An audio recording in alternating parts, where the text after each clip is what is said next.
Welcome to Wrapped Up Wednesdays. What is going on, YT? It is your boy Diego, but as always, you can call me Chancho, and I'm here as always with my co-host Ashley. Say hi to the people. Hello. And welcome to what is now episode 10 of our true crime series called Wrapped Up.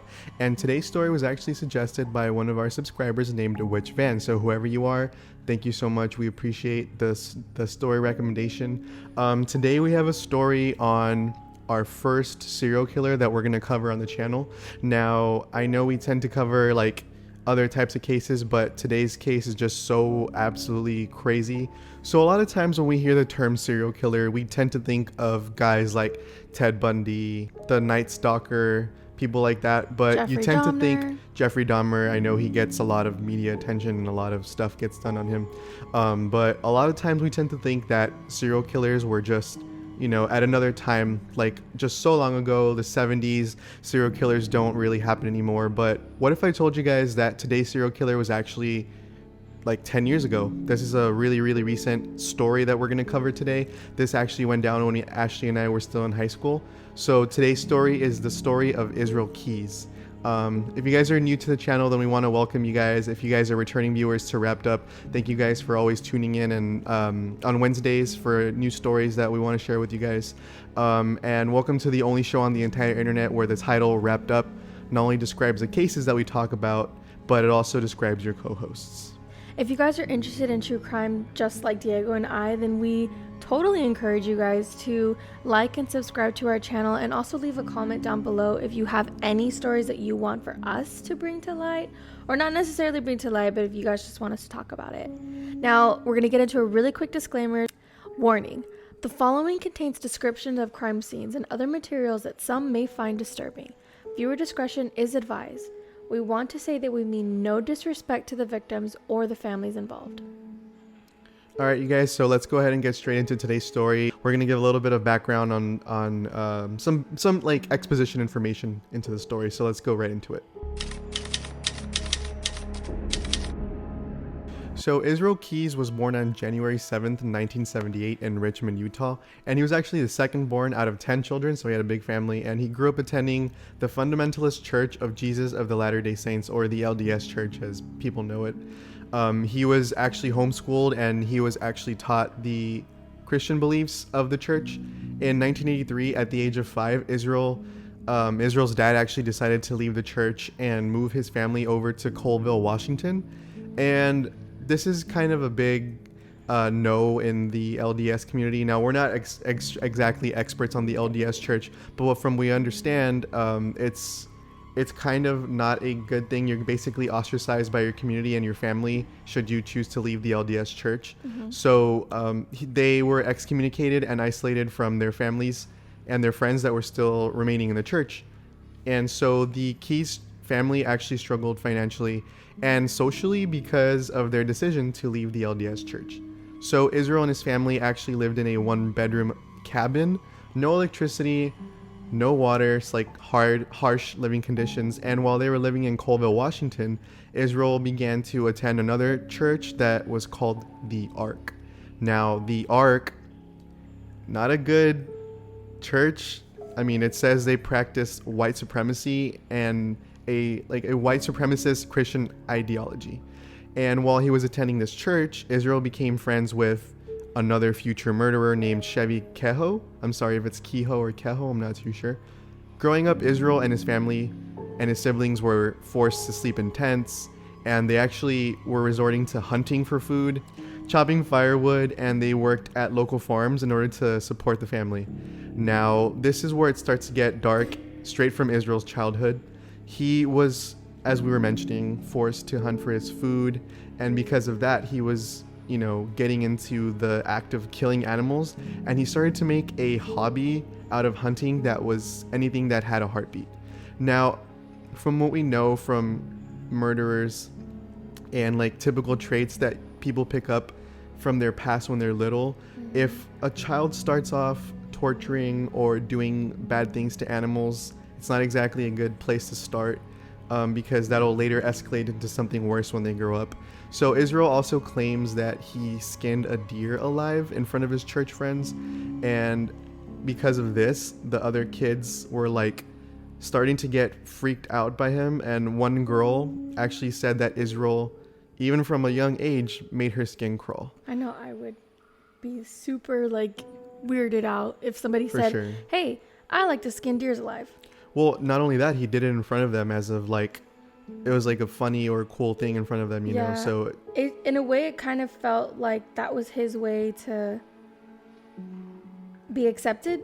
You know how some people like do really like odd or weird things just so other people can start liking them? because their perception is so different and just so weird.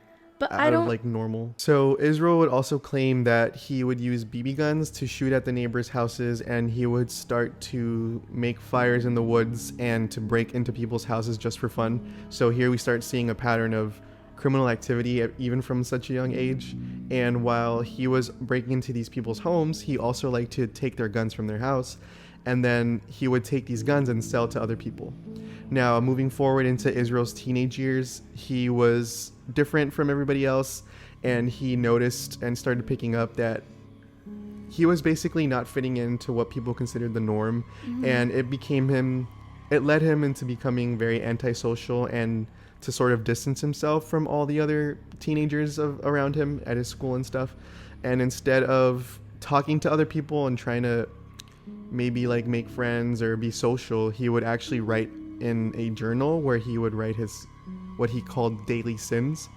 And now in 1997, Israel and his family moved to Smyrna, Maine, and this is where Israel would renounce his faith in front of his parents.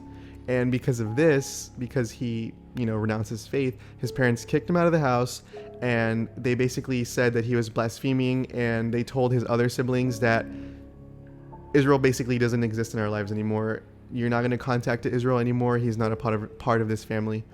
That's it. He's out of here. Right. So shortly after these repercussions, Israel then turned to something even darker and started with Satanism. And his plan in this Satanism realm was to commit ritualistic murders.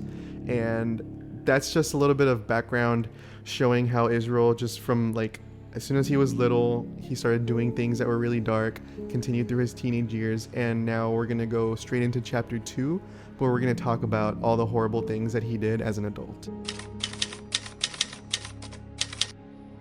Okay, so chapter 2. So the story of Israel starts around the summer of 1997 or 1998. So basically, reports state that Israel committed his first sexual assault on a teenager again around the summer of 1997 or 1998. This teenager was roughly around the ages of 14 through maybe 18. It's said that the teenager was tubing out with a group of her friends, and they were at the Deschutes River in Central Oregon. Israel admits that he actually stalked the teenager from a tree line and planned to murder her as part of his satanic ritual. Now, if you guys can remember, in chapter 1, he basically renounces his faith to his family and decides that he's going to join Satanism and then start creating all these ritual murders. Well, when he was stalking this girl from the tree line, this is when he thought, okay, this would be like a great time to start my ritual murders. Israel ends up basically abducting her without her friends knowing, takes her to the trees, and this is where he decides that he's not actually going to murder her, but instead he violently sexually assaults her while holding her at knife point. Israel then decides that he's gonna let the teenager go and stated to himself that he was just too timid at the time and that he wasn't violent enough. So he had made up his mind that he was never gonna let that happen again. That was gonna be the last victim of his that was ever gonna walk away. Israel was not arrested for this sexual assault, and instead Israel kind of took this as like I got away scot-free, let me move. So he ends up enlisting in the U.S. Army in the state of New York in the summer of 1998. This is where he serves as a specialist in the Alpha Company 1st Battalion 5th Infantry Regiment. Israel was honorably discharged and relocated to Bay, Washington. From 2001 to roughly 2012, the FBI reported that Israel burglarized around 20 to 30 homes. He also robbed several banks and was responsible for killing 11 people in the US, maybe even more outside of the country. Now, let's go back to those dates. From 2001 to 2012. Do you guys remember where you were in 2012? We were in high school. It just puts things into perspective that this is a known serial killer that was killing people from 2001 to 2012. Because when I think of serial killers, I think of the 70s. Crazy. So, this is basically what made Israel different from other serial killers and made him undetected for basically 11 to 12 years. So, what made him different between all the other serial killers was that he didn't have a victim profile. Instead, he chose his victims at random. So, examples of victim profiling are physical traits, meaning he didn't care what you looked like. If he wanted to kill you, he was going to kill you. Occupation. He was not going after just nurses. Like, he was doing tax attorneys, he was doing chiropractors. Like, he was just killing whoever. He didn't have a specific occupation. Physical traits. He didn't even care if you were married or single, or if you were a mom or a dad. He didn't care. He didn't care if you were homeless or if you were a doctor or if you were currently in high school or college. And he also didn't care about demographics. So that made it super hard to track him down as a serial killer, because most known serial killers tend to stick to either female or male, adult or child, homeless, or the wealthy. You know what I'm saying? And the fact that Israel kind of just like everyone was just up for grabs made it really hard to determine the killer.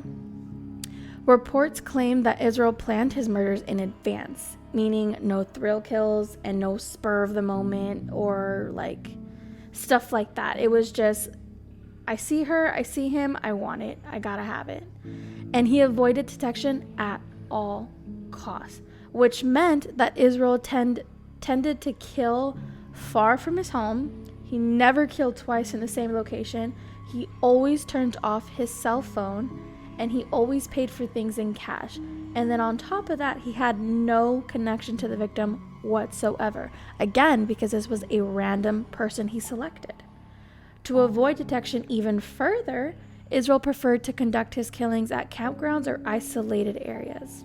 Israel also preferred strangulation over a gun. Israel claimed that he preferred strangulation because he got pleasure from seeing his victims lose consciousness in the struggle. That's crazy. Israel would also bury a murder kit near the targeted area once he found a victim.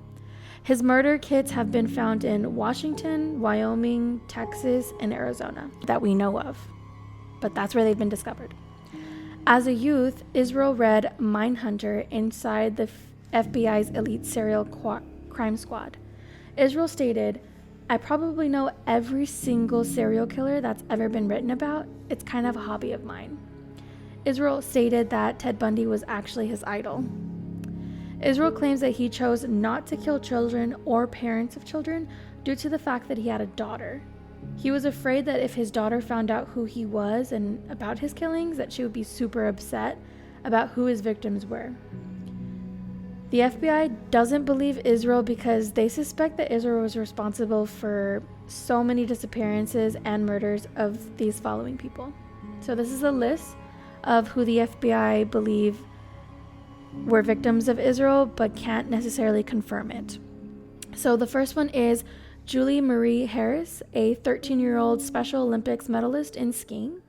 She disappeared on March 2nd, 1996, and her body was found on April 26, 1997.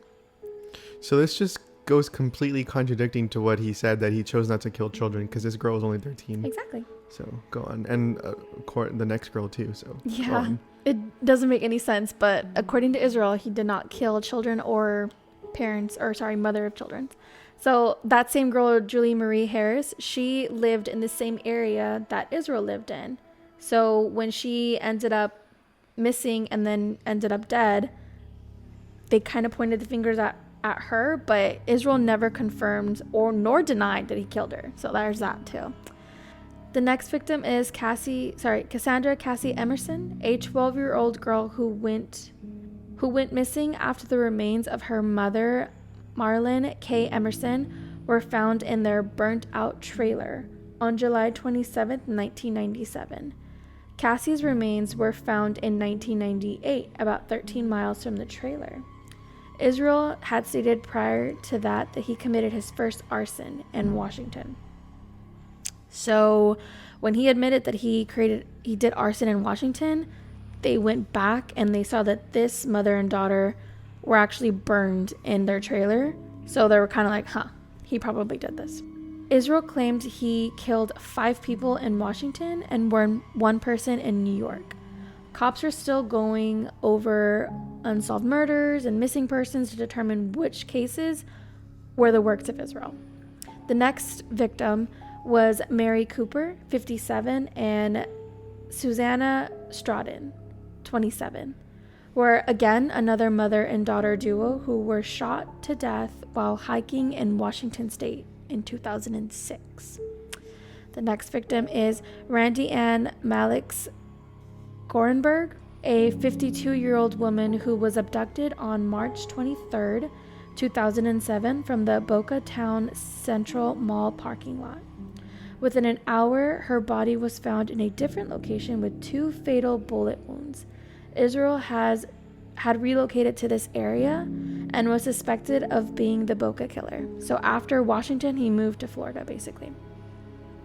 An unidentified woman was able to give police a brief description of a man who resembled Israel when he abducted her and her son from the same mall parking lot.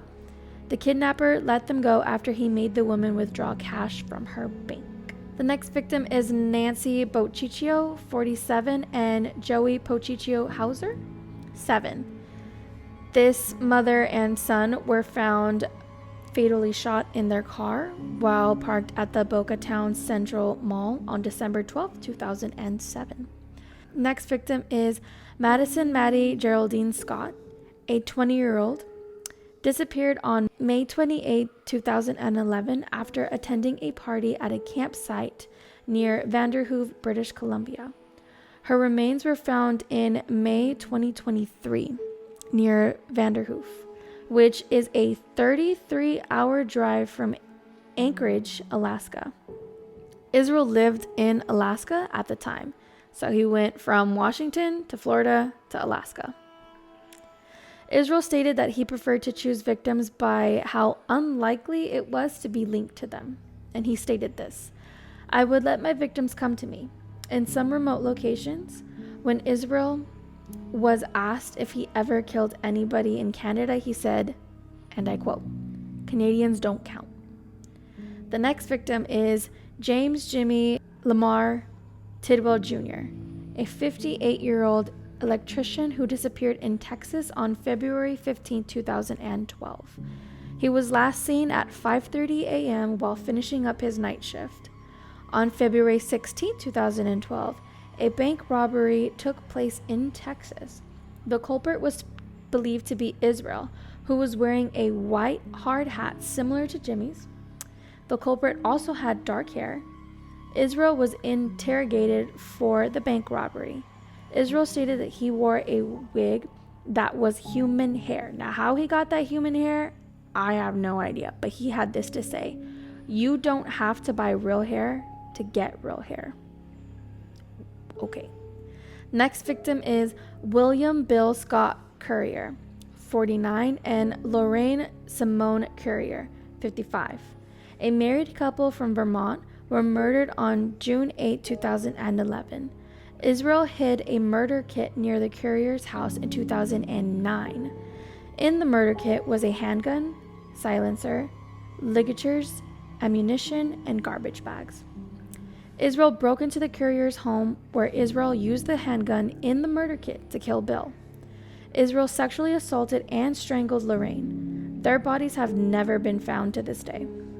Israel did confess to these murders and stated that he wanted to move the murder kit to New York. The next victim is Samantha Tesla Koenig, an 18-year-old who was kidnapped by Israel on February 1st, 2012, while she was working at a Common Grounds coffee shop, and we're going to put a picture of it shortly. Israel demanded that she give up her debit card, and then on top of that, he kidnapped her and bounded her in the back seat and drove her to his property. Israel sexually assaulted her and then killed her the very next day. He left her body in a shed while he took a 2-week cruise with his family. Israel returned to the shed, removed Samantha's body, applied makeup to her face, sewed her eyes open with fish line, and took a photo of her while holding a 4-day-old issue of the newspaper from the Anchorage Daily News. He did this to convey that Samantha was still alive so that he could demand $30,000 from her family. Israel proceeds to dismember Samantha's body and dispose of it in a lake. Her body was found in April 2012. And then we're going to talk about how he gets caught and arrested in chapter 3. So, when Israel asked for a $30,000 ransom from Koenig's family, then the police began to track Samantha's bank records. Now, the police would discover that Samantha's bank records had several withdrawals that were kind of suspicious throughout the southwestern U.S., and then Israel got arrested on March 13, 2012 by Texas Highway Patrol Corporal Brian Henry and Texas Ranger Steve Rayburn while Israel was in a parking lot in Lufkin, Texas. Now, the cops were able to track his whereabouts by using the car that he was using to drive to several different ATMs, and the ATM surveillance camera actually caught a clip of Israel's car. So the police would search Israel's car, and inside that car they would find a bunch of cash that had stained ink on it. Now, of course, we know that means that he must have stolen this money, and they would also find a ski mask that was also stained. So the police found Samantha's ATM card as well as her phone in Israel's car, so that's just damning evidence right there. The police then extradite Israel over to Alaska, and that's where he starts his confessions. He confesses to the murder of Samantha, and he was indicted for this murder case, and he had a set trial for March 2013. Now, that's only 10 years ago, guys. He was represented by a federal public defender named Rich Kurtner, and while Israel was incarcerated waiting for his trial to begin, he began to speak to several investigators, and he cooperated, but only to a certain extent. And this is a quote from Israel. "I'll tell you everything that you want to know. I'll give it blow by blow if you want. I have lots more stories to tell." Now, we know a lot of times serial killers tend to do this to just kind of delay the inevitable, just make it seem like they have more information to just try to get a lesser sentencing. They'll say things like, "Oh, I'll tell you everything you need to know, but I want to avoid life in prison," or "I'll tell you everything you want to know, but I want to avoid this and that." So his only condition for this confession that he wants to tell is that he doesn't want his identity to be revealed to the media because he doesn't want his daughter to be negatively affected by the things that he did. So when Israel finds out that his identity is being revealed to the media, that's when he stops his cooperation with the investigation. So on May 23rd, 2012, Israel tries to escape during a routine hearing. And this is inspiration that he took over from his quote-unquote idol, who no person should ever idolize, named Ted Bundy. Israel would then use wood shavings from a pencil in order to pick his cuff locks, something that I didn't even know was possible.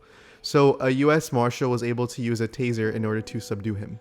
Now, Israel actually was never able to attend his own murder trial that was set to begin in March 2013 because he would actually kill himself on December 2nd, 2012. Now, how did he commit this suicide? He was actually able to conceal a razor blade in his cell, and then he used that to cut his wrist. And in the process of that, he attempted strangulation on himself as well. Israel was on security restrictions to only use a razor under supervision.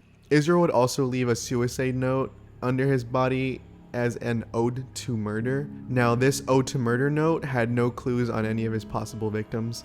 So in 2020, the FBI would actually release drawings of 11 skulls, 1 pentagram, and Baphomet, a demon drawn with blood, found underneath Israel's jail cell bed after his suicide.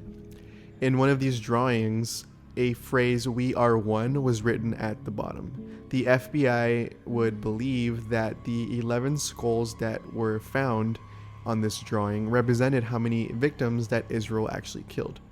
Now, Israel ultimately would confess to 8 murders. However, the authorities actually believe he was responsible for 11, as were represented by these skulls.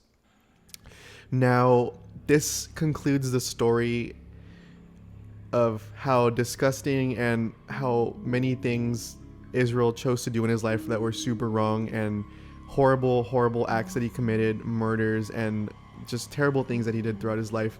And what makes Israel Keys' story so scary and so disturbing is the fact that he didn't have any specific type of victim. Now, this is something that Ashley talked about in chapter 2. He wasn't like Ted Bundy, who would target young women. He wasn't like John Wayne Gacy either, who would target a specific demographic, which was young gay men. He just chose whoever that he saw the opportunity fit. He just went for it. And this is super, super disturbing. So a lot of times when murder gets committed, the police immediately start looking into the victims' connections, their family, people they know, people that were close to them. But think about all the times, like in the case of Israel Keys, where the murderer has no relation, no connection to the victim. It just makes it that much harder, because how are they supposed to be able to track somebody who is just doing random killings all throughout the United States, from Alaska to Florida to wherever he was going? Texas, Washington. He was just choosing victims at random, making it extremely difficult because there's no direct pattern of people he's choosing, no demographic. Right, yeah. Think about California in the 70s. Like, there were so many murders happening in California, and granted, there was a lot of serial killers in California, but it was mainly happening in California. So you could easily, well, not easily, but you could track down potential serial killers. But Or potential victims. Potential victims, exactly. But think about random people that died in, like, Colorado, and then somebody else died in, like, Nevada, and then somebody else died in Tennessee. You think that they have no connection, but truly there probably is a connection. And that's what makes Israel And there's so no way of knowing crazy. That. Yeah. That's what makes him so different, was that, like, he just chose random people in different states. And you and I probably thought it was just random killings, but it actually wasn't. Yeah. So again, that wraps up the story of Israel Keys. Very, very disturbing, very, very unsettling. We want to thank you guys for tuning in to today's story, and again, thank you to Witch Van, our subscriber, for suggesting this story. I personally wasn't aware of it. Ashley had heard of it before, and as she was informing me about the case, it's just so chilling to know that you can go out there and somebody can be watching you and you have no idea that you're their next target or something like that. So it's always important to always be careful out there, because there's horrible, horrible people out there that are just looking to strike. Right. And as much as we like to think that serial killers don't exist anymore because the crave of the 70s is over, that's not true. Israel continued killing until 2012. So we just need to be vigilant and be cautious. And this is just one story of a person who got caught. Think about all the other people that are out there right now that are getting away with what law enforcement might think are unconnected cases. It's like, oh, somebody died over here, but who knows? Maybe somebody that died here in Texas was fallen victim to the same person who killed somebody up in, like, Wyoming or something. Yeah, or like Montana. They could just be doing the same thing, and there's no way of knowing because there's no trace. That's what makes it so scary. And think about it, guys. We live in a very modernized world. We have the internet, and what we've learned and seen about serial killers, what if a potential serial killer is, like, learning from their mistakes, and he's getting better and he's getting more clever? So we, as society, we just need to be very vigilant and cautious of, like, who we surround ourselves with and who we let into our homes, or who we even just be friendly with, because, like, I don't wish any harm on anybody. So let's just try to be super careful of our surroundings, because there are people like Israel Keys walking this earth as we speak in 2023. Just to be careful. Yeah. So again, thank you guys so much for tuning into today's story. Leave a like, leave a comment, and if you guys want to make a suggestion, feel free to do so in the comments below. And don't forget to subscribe if you want more stories like today's. We are trying our best to stick to the Wednesday schedule for Wrapped Up. And thank you guys so much for tuning in. Again, I know I kept saying that, but we really appreciate you guys if you stuck to the end of the story, and we'll catch you guys on episode 11. Thank you guys so much. Peace. Bye.